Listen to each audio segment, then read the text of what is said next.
morning, everyone out there. And yes, welcome to Surf Beach, San Onofre State Beach. And there are waves in the ocean, which mean there are surfers in the water, which is always fun to see.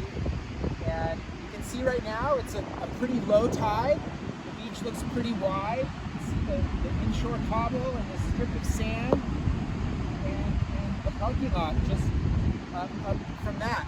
But if you were here on a high tide, the water would be up to about here, where you see all this wrack. And you would hardly see any beach at all. And so one of the concerns with climate change is sea level rise. And what we can expect is by 2050, when I'm hopefully retired, that the water level will be up another foot to 3 feet. So that's about here. And on a high tide, it's going to be in the parking lot. So one of the concerns is how are we going to manage access down to Surf Beach? Will people be able to drive down and have this kind of access that they have enjoyed for the past 50 years? That we're going to have to work on that. And that's going to be a big challenge for state parks, and it's a challenge across the state. State Parks owns and manages nearly 340 miles of coastline in California. That's about 25%. So we have a huge role and responsibility to play in managing and planning that well, so people can enjoy these beaches and the resources are taken care of properly. So global climate change is increasing global temperature, both in the air and in the water. And as the ocean warms, it expands its volume, and it has only one place to go, and that's up, to rise. So that's one of the key drivers of sea level rise. The other is the melting of glaciers off land ice. So places like Greenland and Antarctica, they are shedding lots of ice and meltwater, and that's increasing sea level rise. Right now, sea levels are rising at about 3 millimeters a year, which is about that much. By 2100, 80 years from now, it's expected to be as large as 5 centimeters a year.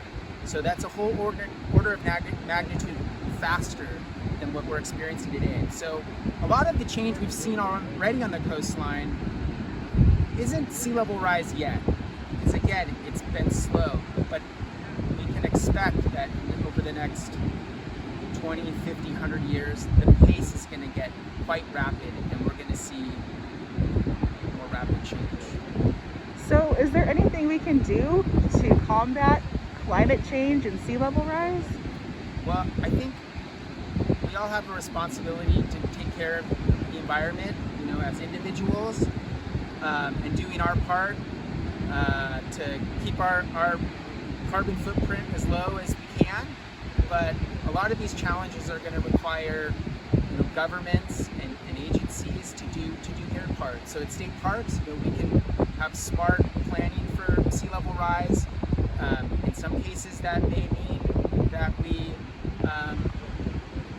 some form of managed retreat. In other places, smart kinds of living shorelines that will give us some resiliency in the short to medium term.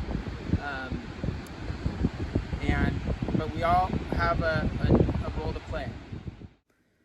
Climate change is directly a result of rampant levels of carbon dioxide in the atmosphere from burning fossil fuels like coal and gas. As carbon dioxide builds up, it creates a blanket around the Earth, and this thick blanket traps heat.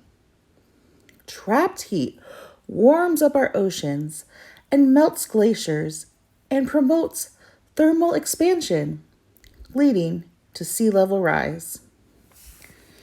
Take steps to reduce your carbon footprint and do your part to protect our priceless oceans and beaches.